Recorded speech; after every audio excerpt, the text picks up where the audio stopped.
Okay.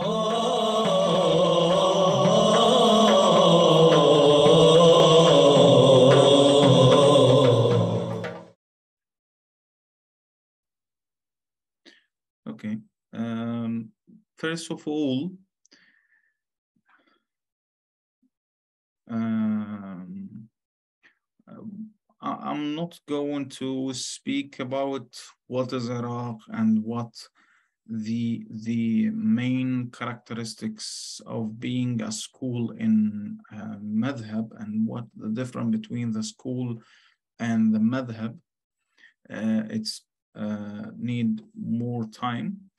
I'm going to give you a look about the main characteristics and problems and why we need to look in and studying about generally Hanafi schools and specifically about the Iraqis. First of all, you can see here the main schools of Hanafi madhab. It's 3 schools. How we could know that's a school or not? By the texts of Hanafis scholars. We found that Hanafi scholars speaking about main 3 schools in Hanafi madhab. The first one is Iraq, the second one is Khurasan, the third one is Transoxianians, Mawara. And we could found 2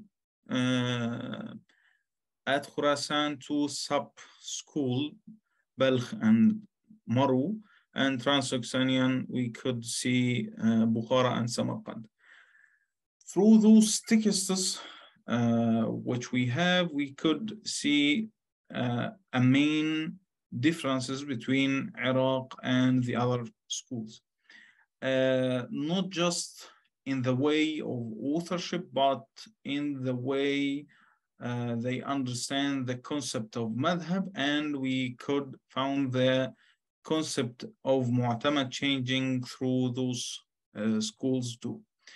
What we actually reading in these times and since a long time ago, we keep following the Transoxianians' way of tafaqquh for many long time, and this is actually because a lot of political and geographical circumstances. As you know, the Iraq, it's one of the oldest Muslim places, and Khurasan and Mawara al-Nahr too, but it came a little bit later. Iraq, it's near to Jazirat al-Arab. It's a fundamentally built and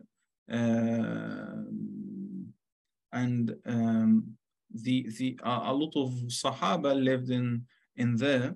So the chain of ulama came across Sahaba to the Imam Mujtahideen. When we look into Iraq after Abu Hanifa, we could see a different madhahib there. So the discussion between madhahib makes a different way of tafaqquh and a different way of authorship, and influence the concept of madhab in Iraq, not just for Hanafis, but for the other madhahibs too. We could find a main purpose in Iraq of tafaqquh and of authorship, and a main concept of fiqh through the 4 madhahib in Iraq. I'll come through that, inshallah. There is other sub-schools in Hanafi madhab: Sham, India, Egypt, and Ottoman. It's actually influenced and following the other schools way, but there is a different characteristics according to the texts that we have. Some of those schools given more importance for aqli dalil or naqli dalil, or other school trying to reread the madhab and re-evaluate the personal opinions came to us. So what we actually need to understand the main foundation of madhab, which came through the main three schools of Hanafi madhab. How we could actually understand those characteristics of each school, we could see their works. The works which we have actually, regardless the huge amount of missing texts that we didn't reach it to, but according to what in our hand, actually we could see the differences, big differences between the Hanafi schools through this long period of time. When we look into Iraq, we could classifying the books according to a three category. The first one, when we look into the Iraqis books, we could see a three type of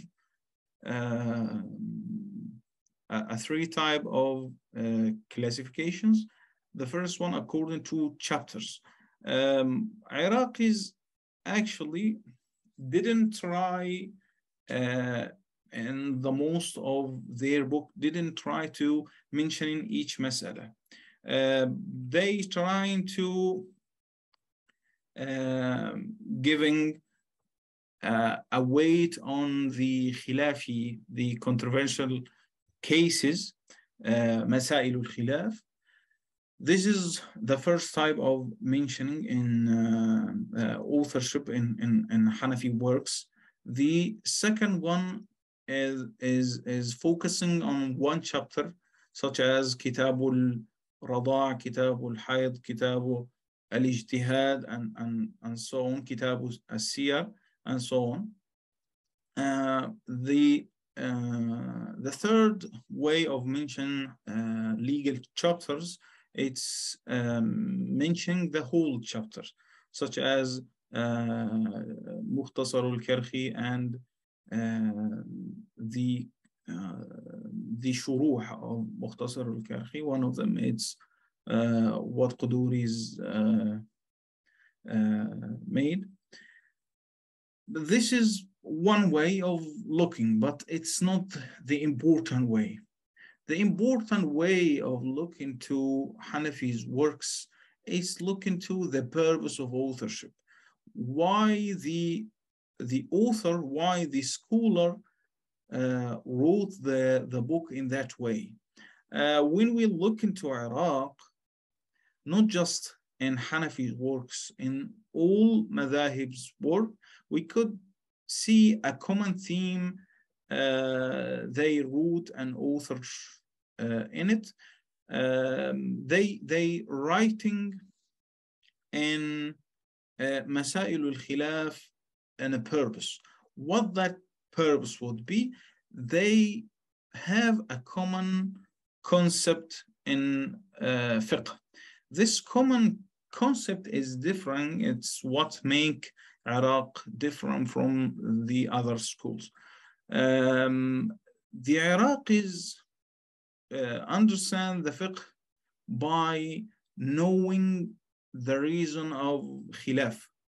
What makes Hanafi madhab different from Shafi'is and Malikis and Hanbali? What makes Hanafi madhab in Iraq adopting Abu Hanifa's opinion all over the times, regardless of few exceptions.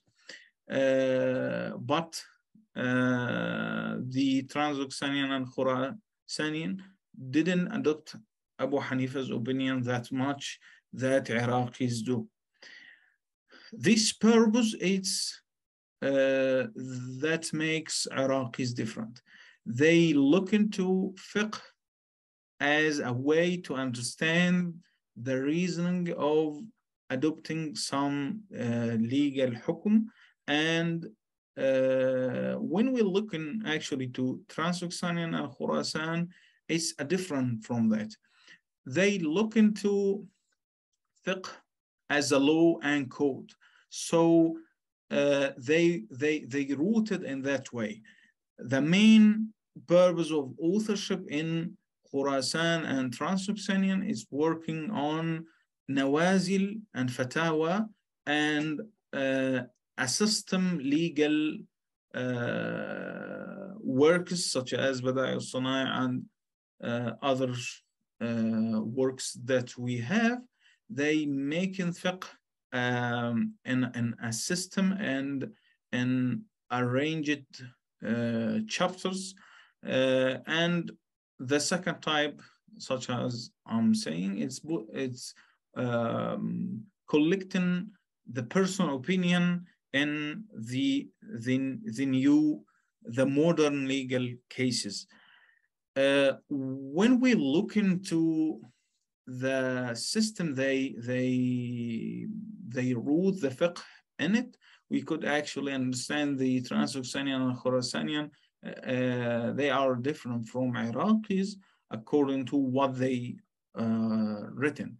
The main concept of fiqh in those areas, we could understand that would be the code. So they need to give him fatwa and need to make the fiqh and ahkam in order, so they rooted in that time. What the difference actually would that affected to us when we studied the Hanafi madhab? Actually, there is a main differences between these both ways. Iraqis, when they try to explaining why we actually accepting Abu Hanifa as authorized opinion, they actually given you the malaka, the mentality of producing ahkam. Those mentality, it's different from the giving you hukm. When they given you hukm, actually you will not understand the system that way that Iraqis, and the way they making tafaqquh, they teaching fiqh, is different from the other schools. Actually, one of their the famous thoughts that you could see is the Busi, actually, who is the first one produced illa in Hanafi madhab. Actually, this is way out of being true. The Busi actually took those ilal from Iraqis, and after that he produced a new thing with we could named as مقاصد الشريعة or حكم الشريعة.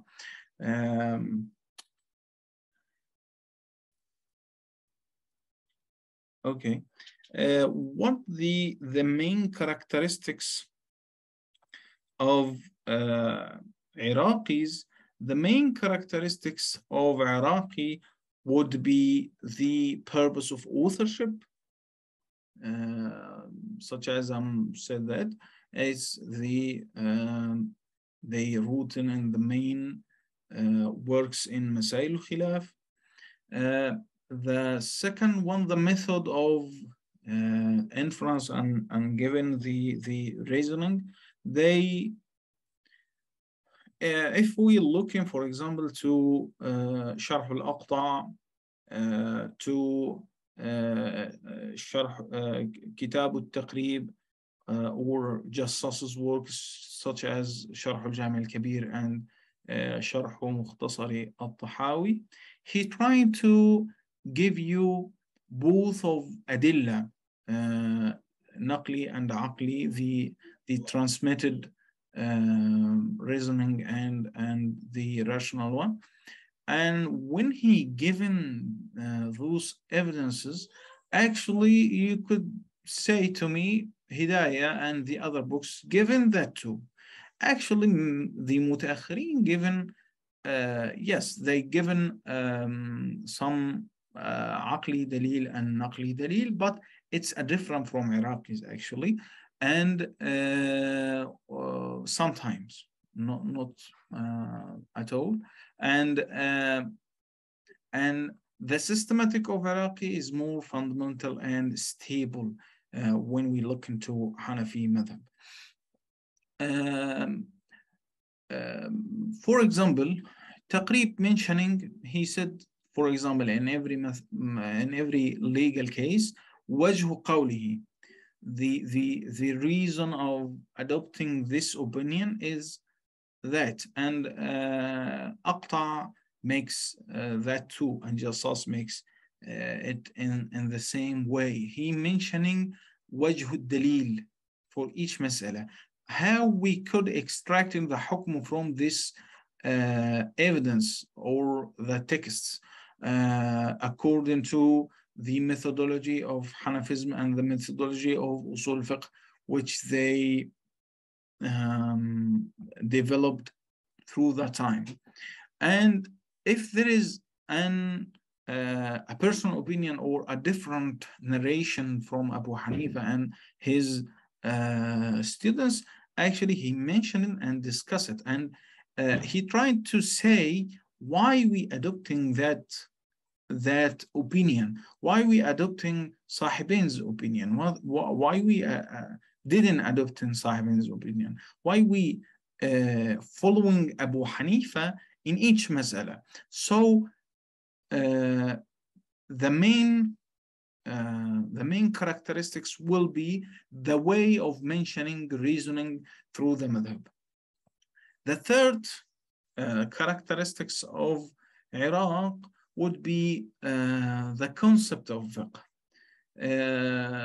Such as I mentioned before, the concept of fiqh is different, and the concept of madhab is different too. One of those differences is the following Abu Hanifa through all cases, almost all cases, except very few other cases, they left Abu Hanifa's opinion according to ihtiyat and taghayyur al-urf and another circumstances. One of those legal cases they left Abu Hanifa's opinion in it. It's buying khiyar al-ru'ya. In khiyar al-ru'ya they left in Abu Hanifa's opinion in buying the house without seeing, and what would be the seeing is, they said you need to get in and look into each room, and this is according to different designers and different spaces of houses at that time. But in Abu Hanifa's time, there is one design, and so if you're looking outside, it will be enough for you. This is the difference in opinion changing according to taghayyur al-urf. But in the most opinions of Hanafi's opinion, they following the Abu Hanifa's opinion and Abu Hanifa's principle in chapter. There is principle in chapter and principle of fiqh. The difference for that, each chapter has a system and this system related to the other chapters and so on. So there is a main principle of each chapter, a main foundations, and sometimes it's a difference between Sahibain and Abu Hanifa. So the Iraqis followed Abu Hanifa's opinion through the long time. One of the main lost characteristics of Iraqis would be that they making the relation between furu' and other furu', you could say that. The main, the asl of that legal case, it's other legal cases. For example, we could find Aqta and Quduri mentioning each mas'ala, al-aslu fi hadhihi al-mas'ala. For example, مسح الوجه مثلا. Why we doing that? Why the حكم in this legal issue is wajib or is mash or something else? It's because of this case related to other cases. So that keep the students and the mutafaqih related, making him related between furu', which actually produced and developed in mutaakhirin, such as تخريج الأصول على الفروع and تخريج الفروع على الأصول and أشباه ونظائر, and the other developments of fiqh in usul mutaakhirin. Actually, Iraq is doing that. They mentioning the relations and in some way giving you the way to making the relations between furu' and usul in each masala. So this is the main characteristics of Iraqis. When I'm speaking about Iraq, I'm actually encouraging the people to look into that early legal works. But actually, there is some difficulties could be mentioned in that way. The students actually saying that there is a lacking of works. We look into mutaakhirin's work. We actually found a lot of commentaries, a lot of hashia, a lot of supportive texts. We could actually understand the text better through it. But why you trying to give us another way? And it's actually a difficult way because the terminology didn't stable in that time. There is a lacking in bibliographic details, and there is a missing works actually. I'm saying that when you look into a period of time and trying to collecting the texts together, when you collected Quduri and Jassas and Aqta and Tahawi together, you will see the theme and pattern that will support you and making the same and filling the same need to other commentaries and hashiyas. Because in ulum, in sciences, there is no new thing each day. Actually, they completing each other. So you will understand in the same way. And by using that early works, you will knowing better the naqli dalil and aqli dalil and continue understanding the system of madhab from beginning, because actually there is a lot of maskutun anhum. There is a lot of unmentioned and stabilized issues they didn't mention. When you're looking, for example, to Sarasi, actually he using the same theme from Iraqis and putting that in another system, and the other people doing that. They using the previous